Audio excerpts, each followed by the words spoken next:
Hello, welcome back guys. কেমন আছেন আপনারা সবাই? আশা করি অনেক ভালো আছেন। তো এক ভাই আমাকে কমেন্টে জানাইছিল যে নগদে ডিপোজিট করার জন্য একটা ভিডিও দিতে।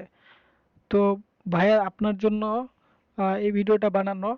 এখানে এক্সনেক্সে লগ ইন করার পরে আমি দেখলাম যে নগদ ডিপোজিট সিস্টেমটা ছিল সেটা আপাতত হচ্ছে গিয়ে বন্ধ। তো তারপরে আমি হচ্ছে এখানে কোথাও দেখতে পাইলাম না। তো প্রথমে আপনারা অ্যাকাউন্টে লগ ইন করবেন, লগ ইন করার পরে ডিপোজিটে চলে আসবেন। তো আসার পরে দেখলাম যে নগদ নগদের কোনো অপশন নাই, এখানে বিকাশ আছে শুধু। তো তারপরে আমি কি করলাম, তো এই যে কোনারে দেখতে পাচ্ছেন যে মেসেজের আইকন, এখানে ক্লিক করলাম। তো এক্সনেক্স অ্যাসিস্ট্যান্ট হচ্ছে এটা। তো আমি চাচ্ছিলাম যে লাইভে তাদের সাথে কথা বলতে, বাট অ্যাসিস্ট্যান্ট আমাকে বলে দিছে যেটা হচ্ছে গিয়ে I am your Xnex AI assistant and I am ready to help with you. Anything you need, just type your question. তো তারপর আমি লিখলাম যে হ্যালো। তো এআই বটটা আমাকে বলছে hello, how can I assist you today. তো আমি কিভাবে আপনাকে সাহায্য করতে পারি। তো আমি তারপর লিখলাম I need a deposit my balance with নগদ। তো আমার ডিপোজিট করা দরকার আমার ব্যালেন্স নগদের মাধ্যমে। তো তারপরে সে আমাকে একটা মেসেজ দিছে, নগদ is not currently listed as one of the supported payment. তো নগদ হচ্ছে তাদের বর্তমানে সাপোর্টেড যে পেমেন্ট মেথডগুলো আছে তার মধ্যে নগদ এখন নাই। তো সে আমাকে বলছে যে আহ, তুমি যে দেখতে পারো ডিপোজিট অ্যান্ড উইথড্রয়ালের যে ট্যাব ইন পার্সোনাল এরিয়া সি অ্যাভেলেবল পেমেন্ট মেথড। তো তোমার অ্যাভেলেবল পেমেন্ট মেথডগুলো দিয়ে ডিপোজিট করতে পারো। তো এখানে নগদের কোনো অপশন নাই। তো এখন আমি আরেকটা প্রশ্ন তাকে বলবো যে নগদটা কখন চালু হবে।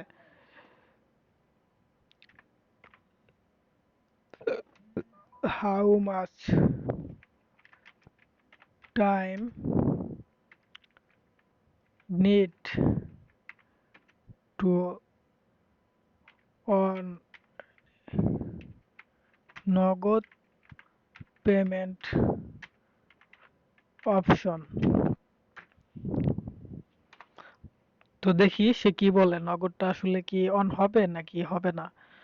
তো জাস্ট একটু ওয়েট করি। তো নগদ ইজ কারেন্টলি নট লিস্টেড। তো সে আমাকে সেই মেসেজটাই হচ্ছে আবারও রিপিট করে দিল। তো এই হচ্ছে অবস্থা, নগদ এখন কারেন্টলি অফ আছে। তো আপনারা চাইলে অন্য পেমেন্ট মেথডের মাধ্যমে ডিপোজিট করতে পারেন। আমার মতে হচ্ছে বিকাশ নগদ দিয়ে না করাটা বেটার। বাট যদিও আমাদের জন্য একটু সহজ হয়, বিকাশে জাস্ট লোড করে আমরা ডিপোজিট করতে পারি। আর যদি অ্যাভেলেবেল না থাকে তাহলে আপনারা হচ্ছে গিয়ে বাইন্যান্স পের দিকে যেতে পারেন। এটা হচ্ছে খুবই ভালো একটা অপশন। এখানে হচ্ছে যেহেতু ক্রিপ্টোকারেন্সির মাধ্যমে ডিপোজিট হয়, সেহেতু কোনো ঝামেলা, কোনো সিস্টেম নাই। বাট বিকাশ নগদে মাঝে মধ্যে ঝামেলা হয়। তো তো যাই হোক, আপনাদের যদি বিকাশ নগদ দুইটার মধ্যে কারো কিছু না থেকে থাকে, বিকাশ বা নগদ, তাহলে আপনারা বাইন্যান্স পের মাধ্যমে ডিপোজিট করতে পারেন। তো এটা হচ্ছে আমার সাজেশন। আর এখন পর্যন্ত ব্রোকারে নিজেই বন্ধ করছে ভাই, এখানে আমার আপনার কিছু করার নাই কা।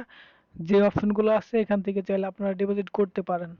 তো তো ভাইয়া আপনার জন্য আমি খুবই দুঃখিত, নগদে হচ্ছে এখন অফ আছে।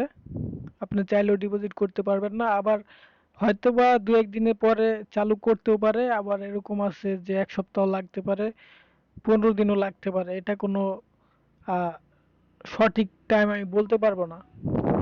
তো যাই হোক, ভালো থাকবেন। আর আপনি চাইলে বাইন্যান্স পে এর মাধ্যমে ডিপোজিট করতে পারেন মিনিমাম 10 USDT। তো আজকের ভিডিও এই পর্যন্তই ছিল। ভালো লাগলে একটা লাইক দিবেন। ধন্যবাদ সবাইকে।